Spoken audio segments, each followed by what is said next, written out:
Okay, now I want to talk about depression and anxiety and not feeling super happy and trying to fix that. I used to be,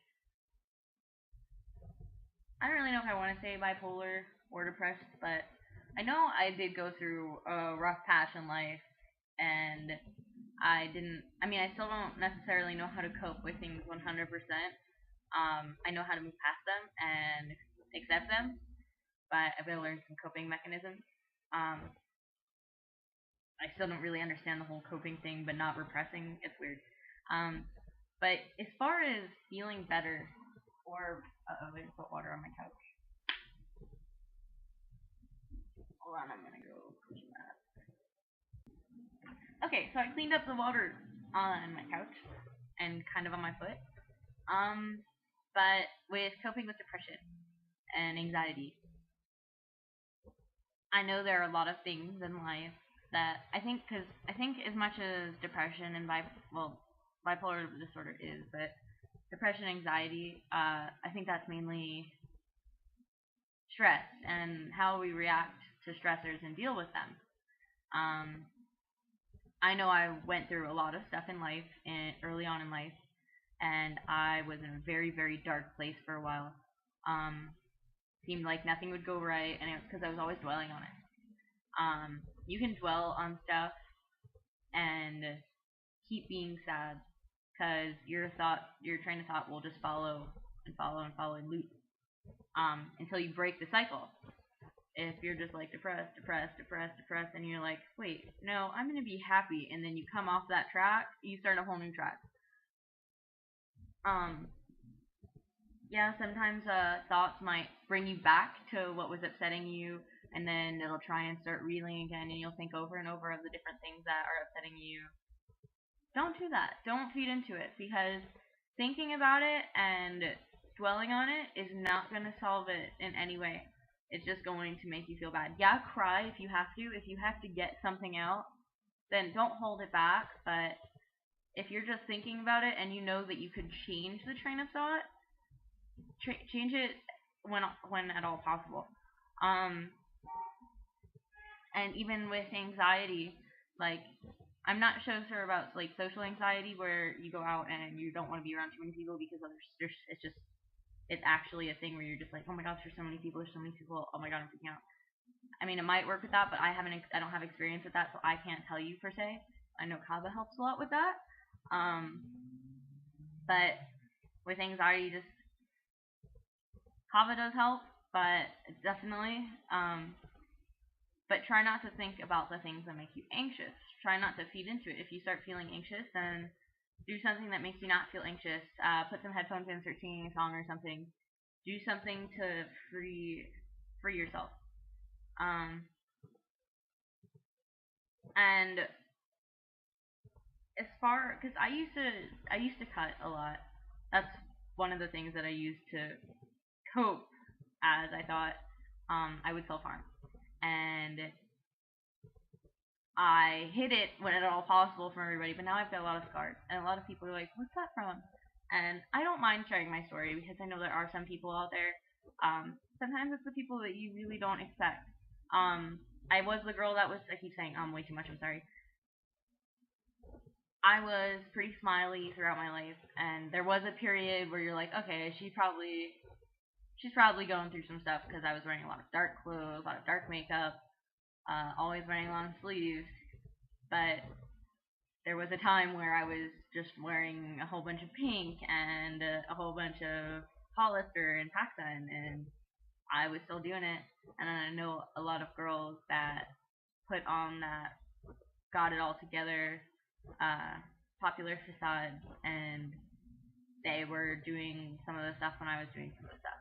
And I reached out to them a couple of times because I noticed that, and I helped. I helped a couple people.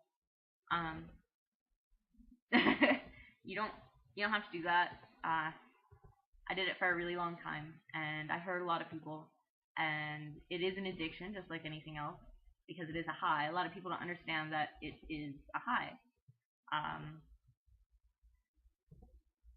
it's escapism and you're using the high to deal with the problems. And I actually, when I cried the other day at class, my shoulders are kind of messed up. There's a tendon in this one though. But I was holding my arm out doing some stuff, and there's a timed exercise, and I was pushing myself, and I was like, just a few more seconds, just a few more seconds. And I just started bawling, and it was like someone brought up my past and just tore into it. And I have no idea exactly why I was sad, but I know that I was hanging on to some stuff, and it felt good. Like, that was something that I needed to get out. I needed to cry. I did push on through the rest of the exercise, though, because that does help.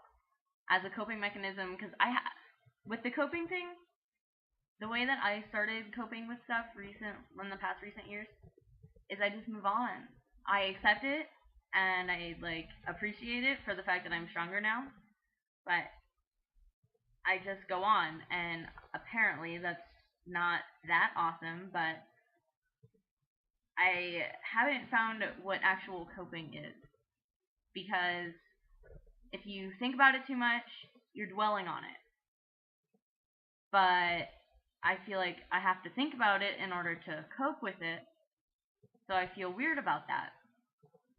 And if I let go and I just move on, for some reason I think my subconscious suppresses it a little bit, and it might get brought up later.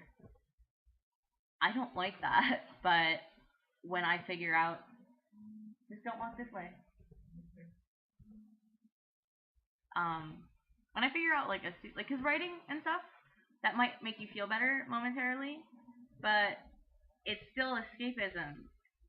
I noticed, because I wrote a lot when my friend was killed. I wrote, I think, 86-ish, around 80 full poems / rap / lyrics, and it was good, and it helped me get a lot out, but it was still escaping. Not only until I cried is when I actually started feeling a little bit better. That, and accepting the fact that he's gone, and accepting that he was awesome, and he's happy now. So, and that brings us back to the beliefs. I think I touched on how important they were on the last one, or it might have been on the one that I deleted because it was on my camera. Our belief system is extremely strong and very important to us. Oh yeah, I did talk about this, I think. It's good to have a really strong set of beliefs, but it is good to also constantly smack them and try and shatter them. When you shatter them, you bring on new thought and hopefully a better understanding of the world. Because really, that's all your belief system is. Here. But, sorry, my baby's half naked. But yeah, so we're pretty much just trying to get a better understanding of the world, and we have a belief system. We take everything that we've experienced, and we either sometimes try and pick what seems the most appropriate as far as, well, why did this happen to me, and why? It's just trying to get an understanding why bad things happened, or just trying to get the bigger picture. A lot of times people think that they did something wrong if something bad happened to them. That isn't the case. Maybe you just had to learn a lesson. I have a weird set of beliefs that's not fully sculpted as far as the whole everything happens for a reason thing. I don't necessarily think it's predetermined, but I know that there are lessons to be learned in everything. But at the same time, I've had dreams that contradict what I just said, and everything is kind of on a timeline, and there are different webs from that timeline, but you're on one straight track, and that's why deja vu occurs, and that's why deja rêve, which is repeating the dream. That's what I have constantly, at least once a day. But that's, I guess, for another time. Anyone, if you are going through some tough stuff and you are a little bit under the weather emotionally, I am here. If you want to private message me on Facebook or you want to comment and say, hey, can you add me on Facebook or whatever. Or if you want to ask me to talk about a certain issue and see if I have experience in it, I would love to help. So if you need any help emotionally or mentally or any way I can possibly help, I would love to help. So if you want to message me or anything, feel free. Do not feel like you're imposing at all.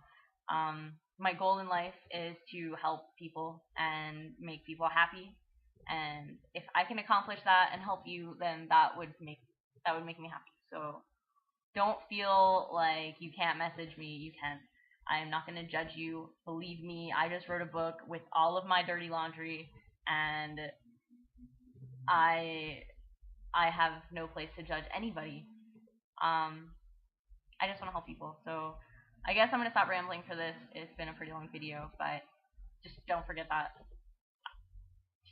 Yeah, message me, comment, do anything. Find me on Facebook. All of it's good. So have a good day. If you're sad, please smile. It'll be okay. Yeah.